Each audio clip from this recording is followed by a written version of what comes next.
सज्जन, आप सभी को सादर प्रणाम।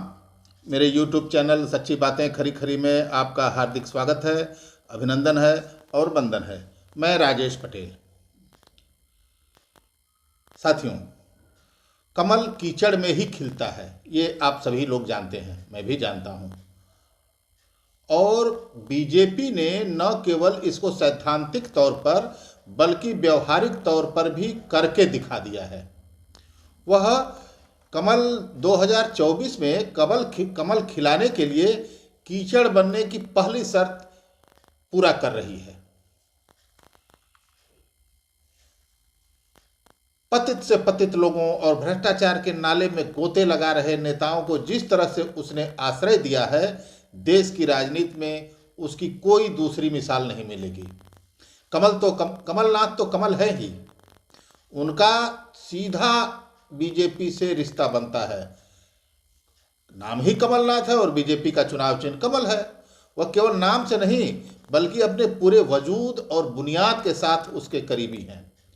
कमलनाथ नेता से पहले एक कारपोरेट हैं, हजारों करोड़ के मालिक हैं। उनके अपने चार्टर्ड विमान और जेट हैं जिनसे वह यात्राएं करते हैं, और पूजा पाठ भक्ति के दिखावे में वह किसी बीजेपी नेता का भी कान काट सकते हैं।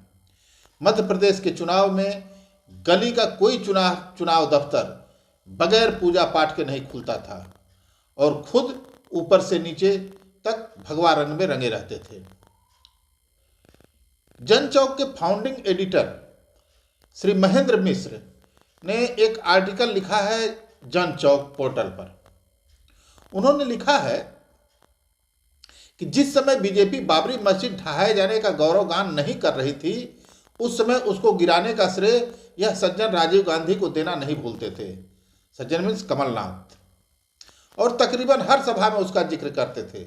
तानाशाही इस स्तर की कि कार्यकर्ता और नेता की बात तो दूर, अपने हाईकमान तक को सुनने के लिए तैयार नहीं। लक्ष्मण की जोड़ी बनकर साथ चल रहे दिग्विजय को जिस तरह से उन्होंने अपमानित किया, उसको पूरे देश ने देखा। कहते हैं पूत के पांव पालने में ही दिखते हैं। कांग्रेस में इनके प्रवेश का राजनीतिक चंदन सिख दंगों की अगुवाई के साथ लगा था, और यह बात किसी को नहीं भूलनी चाहिए कि उस दंगे में जितना कांग्रेसी थे उससे ज़्यादा संघ ही शामिल थे। इसलिए इनका भाईचारा वहीं से शुरू हो गया था। अनायास नहीं है कि सिख दंगे में शामिल सज्जन कुमार समेत तमाम कांग्रेसी नेताओं का संघ और बीजेपी के लोग घेराबंदी करते रहे हैं, लेकिन कमलनाथ का नाम शायद ही कभी उनकी जुबान पर आता रहा हो, क्योंकि उन्हें पता था कि वह पहले भी साथ रहे हैं और मौका पड़ने पर भविष्य में भी साथ मिल सकता है। और साथ न भी आए तो कांग्रेस में रहकर भी वह संघी एजेंडे को ही आगे बढ़ाते रहेंगे। इसलिए इस वैचारिक दोस्त से भला क्या दुश्मनी निभानी। और अब कमलनाथ अगर बीजेपी में आ रहे हैं तो सिर्फ शारीरिक स्थानापन्न है, बाकी वैचारिकी में तो दोनों के बीच नाभि नाल का रिश्ता है, और इसके संकेत वह बीच बीच में देते रहते थे। आपको याद होगा, लोकसभा चुनाव के बाद कमलनाथ अपने बेटे नकुल नाथ के साथ पीएम मोदी से मिलने गए थे और दोनों ने साथ तस्वीरें खिंचवाई थी। ये तस्वीर देख सकते हैं आप। उस समय मुलाकात को लेकर ही विपक्षी खेमे में तमाम तरह के सवाल उठे थे। बहरहाल हम कुछ आगे ही बढ़ गए। बात यहाँ कमल और कीचड़ की हो रही थी। जो बीजेपी देश को कांग्रेस मुक्त करने के नारे के साथ आई थी, वह बिल्कुल कांग्रेस युक्त हो चुकी है। उसमें कोई कमलनाथ अकेले नहीं है। असम और मणिपुर के हेमंत बिश्व शर्मा और बीरेन सिंह से लेकर पंजाब के सुनील जाखड़ और महाराष्ट्र में अशोक चौहान तक इसी रास्ते के राही हैं। बंगाल में ममता के खिलाफ जो सज्जन बीजेपी के हमले की अगुवाई कर रहे हैं, वह टीएमसी में ही थे और उन पर भ्रष्टाचार के तमाम आरोप थे, और अब वह टीएमसी के कथित भ्रष्टाचार के खिलाफ बीजेपी की नायक भूमिका में है। साउथ में इस तरह के ढेर सारे उदाहरण मिल जाएंगे।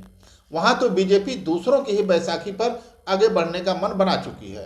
कर्नाटक के मुख्यमंत्री रहे बोम्मई किसी दौर में जनता दल के कद्दावर नेता रहे। एसआर बोम्मई के बेटे हैं। आंध्रा की बीजेपी अध्यक्ष बनाई गई डी पुंडेश्वरी खुद टीडीपी से आई हैं और एनटी रामाराव की बेटी हैं। हद तो तब हो गई जब मध्य प्रदेश में पीएम मोदी ने खुले मंच से अजित पवार के भ्रष्टाचार का हवाला देकर उन पर हमला बोला और 2 दिन बाद ही उन्हें उप मुख्यमंत्री बनाकर अपने खेमे में शामिल कर लिया। वॉशिंग मशीन भी कपड़े धोने में कुछ समय लेती है। वॉशिंग मशीन भी कपड़े धोने में कुछ समय लेती है, लेकिन बीजेपी तो उससे भी ज्यादा तेज निकली। 5 रुपए की पर्ची कटते ही बंदा भ्रष्टाचार शिरोमणि से ईमानदारी का पुतला बन जाता है और भक्त उसे बगैर नानुकुर किए खुले दिल से स्वीकार कर लेते हैं। महेंद्र मिश्र जी आगे लिखते हैं कि कोई पूछ सकता है क्या कि आखिर भक्तों की इस आसान स्वीकारोक्ति की वजह क्या है। दरअसल भक्तों का दिमाग किसी कीचड़ से कम नहीं होता है। उनमें सांप्रदायिकता के सहारे नफरत और घृणा का ऐसा घोल भर दिया गया है जिसमें इस तरह के भ्रष्टाचार, बलात्कार समेत दूसरे पतनशील मामले बहुत छोटे लगने लगते हैं, या यूं कहिए कि वो उसी में पगे रहते हैं और उसे अलग नहीं बल्कि अपने अभिन्न हिस्से के तौर पर देखते हैं। सांप्रदायिकता का विचार सिर्फ मुस्लिम विरोध तक नहीं जाता है, बल्कि वह हिंदू धर्म की हर जहालत को आदर्श के तौर पर देखने लगता है और उसका कट्टर समर्थक बन जाता है। जहां बराबरी के लिए कोई स्थान नहीं है, वहां व्यवस्था के तौर पर राजशाही आदर्श होगी, न कि लोकतंत्र। समाज में महिलाओं का दोयम दर्जा उसकी जेहनियत का हिस्सा होगा। जाति विभाजन और उसमें श्रेणीबद्ध जातियों का स्थान उसके चिंतन का अस्थायी भाव होगा। और सामाजिक दबाव कहिए या फिर आधुनिक विचारों के साथ साम्य स्थापित करने का डर, बाहर से वह छुआछूत का विरोधी होगा, लेकिन व्यवहारिक तौर पर उसका समर्थक। चीजों को तर्क और विज्ञान की कसौटी पर कसने की जगह भक्ति, आस्था और हर तरीके के पोगापंथ के जरिए उनको हल करने की कोशिश उसका प्रस्थान बिंदु होगा। ये सारी चीजें मिलकर एक ऐसा इंसान तैयार करती हैं जिसका दिमाग हद दर्जे का पिछड़ा और चेतना के स्तर पर पाताल की तलहटी से भी मुकाबला कर रहा होता है। ऐसे में उसमें हर तरह के गलीचपन को आसानी से ग्राह्य करने की क्षमता होती है और इस तरह से प्रतिरोध का पक्ष उसमें खत्म होता जाता है और एक दौर के बाद वह आदेश मानने वाला रोबोट बनकर रह जाता है। भक्ति की यह यात्रा इंसान को इंसान ही नहीं रहने देती, बल्कि उसके स्वतंत्र अस्तित्व को भी खत्म कर देती है। कुल मिला के इसका निष्कर्ष यह है कि कीचड़ कमल में ही खिलता है। तो 2024 में यदि फिर से बीजेपी कमल को कमल खिलाना तो है, खुद को कीचड़ बनना होगा, पहले से भी खराब कीचड़ बनना होगा और इसी दिशा में वह अग्रसर है। देश भर के कीचड़ को वो इकट्ठा कर रही है ताकि कीचड़ ज़्यादा रहेगा तो कमल ज़्यादा खिलेगा। आज बस इतना ही। मिलेंगे अगली कड़ी में किसी और चर्चा के साथ। तब तक के लिए प्रणाम।